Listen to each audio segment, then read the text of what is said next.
सोने की थाली सजाए और उसमें 50 कटोरियां लगाए, कई प्रकार के व्यंजन उसमें सजे थाली में और बीच में पूरियां रखी। अगस्त देव बैठे हैं और जैसे थाली के पास बैठे अगस्त जी टेढ़ी नजर से राम जी की ओर देखा, सो राम जी ने इशारा कर दिया कि अब आप अपने असली रूप दिखा दे। अगस्त जी ने कहा जो आ गया। बड़ी सुंदर से आज जानकी जी ने कहा कि महाराज भोजन करना शुरू कीजिए। अगस्त जी थाली की ओर देख रहे हैं, केवल हंस रहे हैं। जानकी जी बोली आप शुरू करिए ना महात्मा जी। अगस्त मुनि बोले हंसी तो मुझे इसलिए आ रही है कि कटोरी को आंख में डालूं कि नाक में। बोले आप ही बता दो कि मैं इसे कान में डालूं क्या करूं। बोले भोजन करना तो है, लेकिन देवी यदि भोजन कराना है तो आप मुझे ढंग से भोजन कराओ, नहीं तो रहने दो। जानकी जी तो बड़ी प्रसन्न हो, कोई भोजन करने वाला तो आए। महाराज आप पाइए मैं बनाती हूँ। 11 बजे भोजन करना शुरू किए महाराज। अब सायंकाल हो गए, उनको तो डकार भी नहीं आया। अब कहते जानकी जी ने 15 बार तो आटा गूंद लिया और जब सायंकाल हो गया अगस्त जी बोले और चाहिए। अगस्त जी से बोले कि और चाहिए। अगस्त जी बोले अभी तो शुरुआत ही नहीं हुई। बोले क्या? बोले अभी से पूछने लग गई आप। जानकी जी ने कहा नहीं बाबा सुनिए, आप प्रेम से पाइए, मैं अभी आती हूं। जानकी जी ने गणेश जी और दोनों पत्नियों को बुलाया, रिद्धि और सिद्धि को। बोली आज्ञा माता।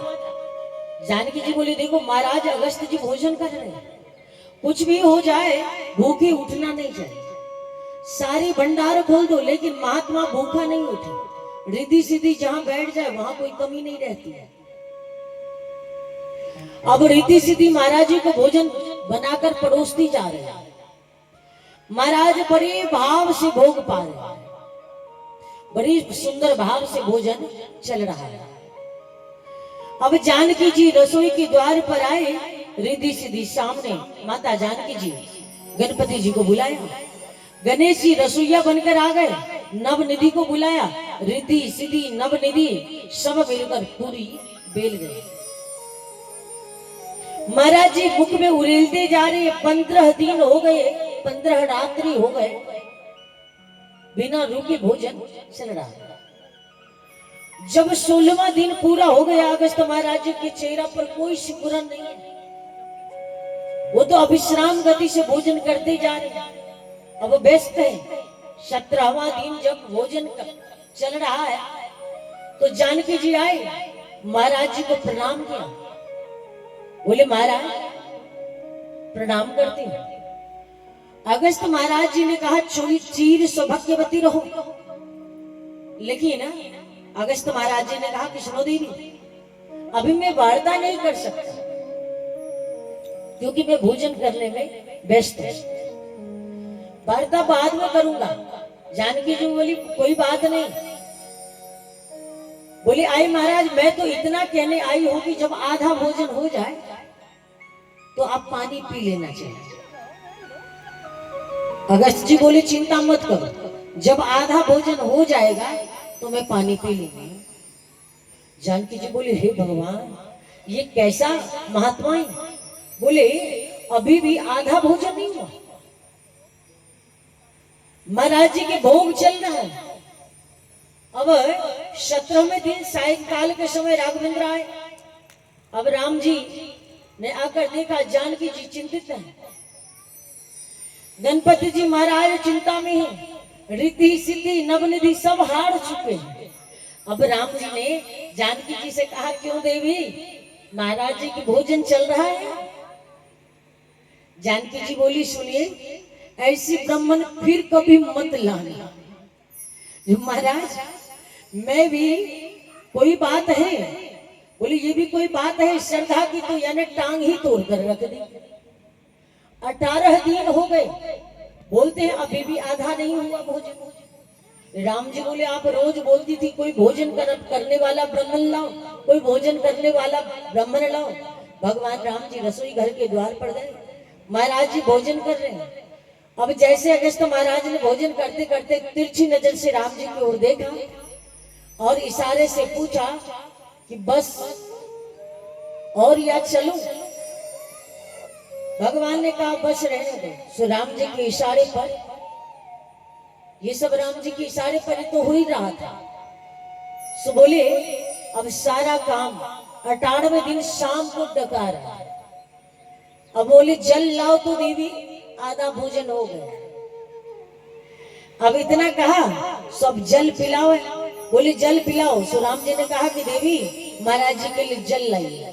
जानकी जी बोले हमारे पास कोई जल की व्यवस्था नहीं है।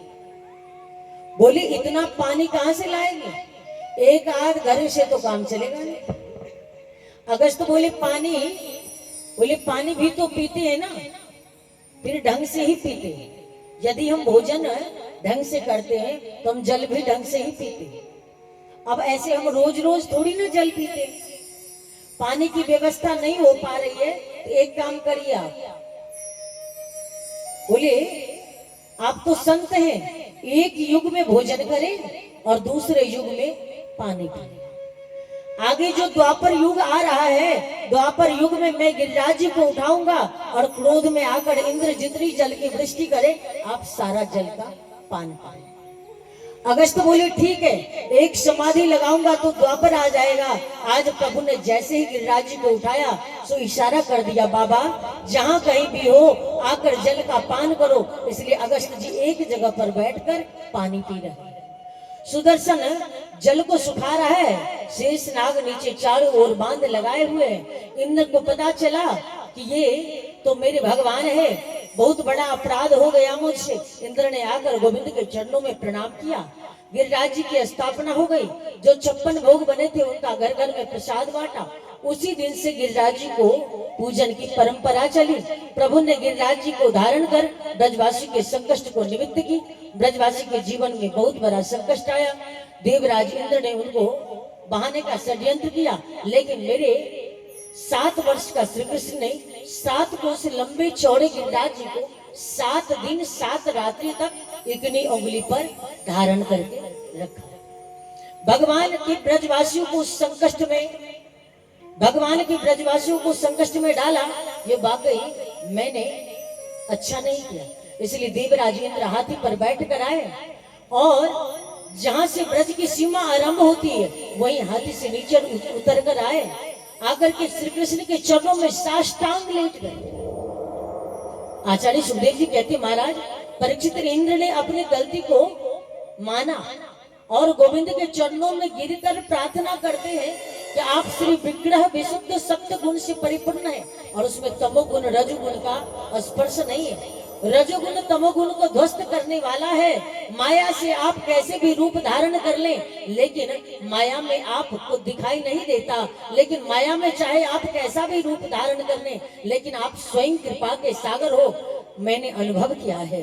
देवराज इंद्र ने बड़ी सुंदर स्तुति की। कहते हैं जगत के पिता तो केवल आप हैं, सबके पिता तो केवल आप हैं, जगत गुरु तो केवल आप हैं श्री कृष्ण। इसलिए अर्जुन श्री गीता में कहते हैं कि तुम ही जगत के पिता हो, चराचर तुम ही जगत के स्वामी हो।